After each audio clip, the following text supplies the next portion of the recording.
Well, that second batch of the CFP released earlier this week. No one's surprised when it comes to the top dog, what happens to be Georgia at number 1, followed by the second straight week, of course, Alabama at number 2, right behind them. Oregon joining the party from the Pac-12, and Ohio State rounding out the top 4, each moving up a spot from the previous week. Outside of the 4, that's when the conversation starts.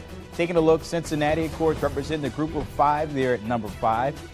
That close win over Tulsa has some people wondering. Then Michigan and Michigan State. Oh, remember, Sparty actually beat the Wolverines in their head-to-head matchup there, but somehow are tucked away at 7. And Oklahoma, undefeated at 9-0, checking in at number 8 with Notre Dame and Oklahoma State rounding out that top 10.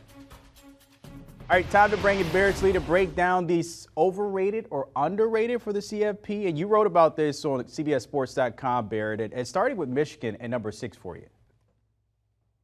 Yeah, I don't get this whole Michigan State thing. Michigan, to me, like, they played 2 weeks ago, and Michigan blew a 16-point lead. Like, that's a thing that happened in college football. So if you're going to value head-to-head, and I think the committee has set the precedent that they will, because you have Oregon ahead of Ohio State, you have Baylor ahead of BYU, and on and on and on through the top 25, then saying that Michigan is the better team after one game. Now, granted, Michigan State lost to Purdue, but that's one loss, and it's a quality loss because that Purdue team is ranked number 19 in those standings. So to me, it just doesn't make any sense. It's all about brand awareness. But let's be honest, a lot of what the College Football Playoff Committee does during the season is that it programs the sport for the stretch run, so there's more intrigue. You got that intrigue in the BCS, you got to manufacture it somehow in the College Football Playoff, and that's the way to do it. All right, of course, Michigan there, as you see it there, they lost that week 37-33, and then that one game at the end of their schedule, Ohio State,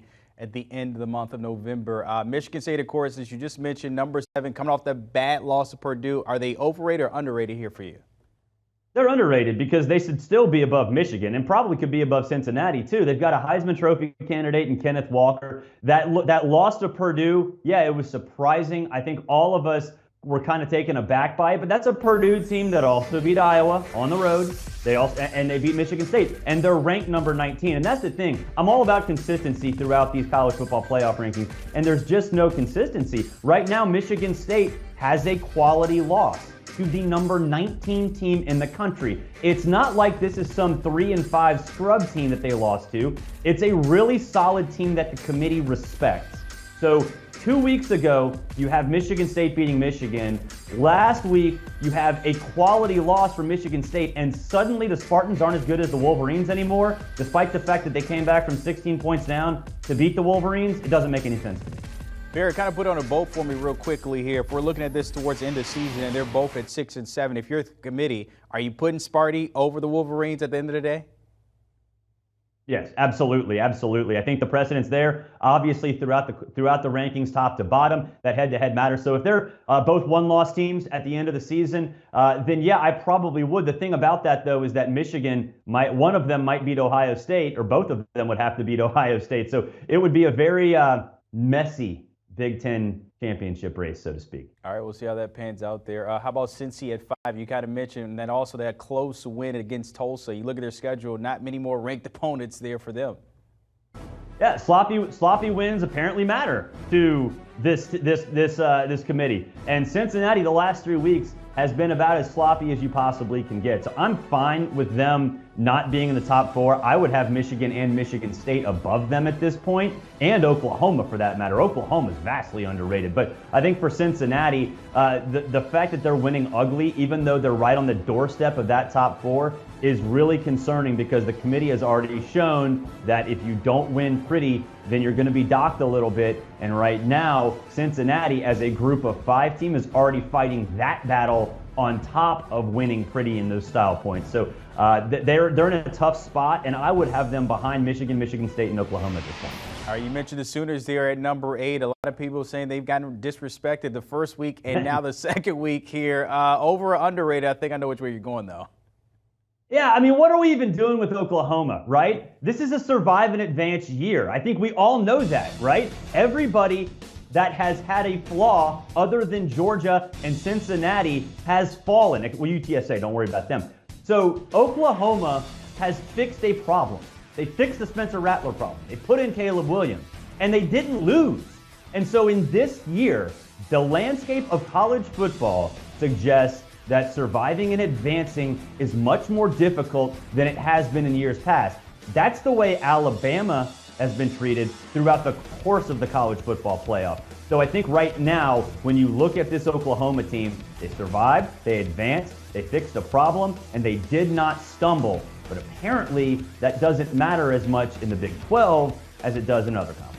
All right, of course, they got a big matchup here, maybe a statement game on their hands with number 13 Baylor. Of course, the Bears still checking in the top 15, but they did have that loss, and they have 2 on the year. Are they a little too high here? Yeah, I think they are. I think the reason Baylor is where they are right now is because they beat BYU.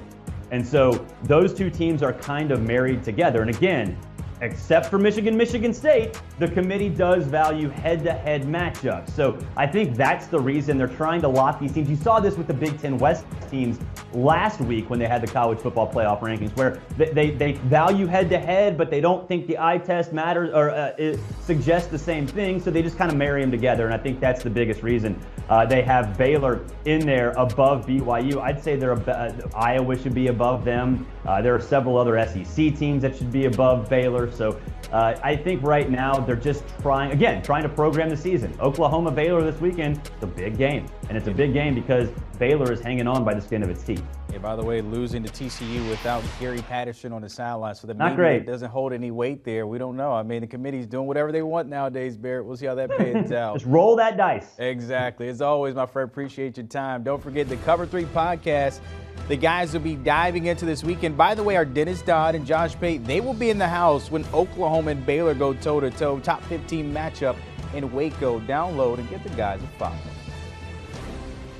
Do you want a sports network that delivers everything that matters about the game? The highlights, the picks, the instant analysis, no yelling, no fake debates, no politics.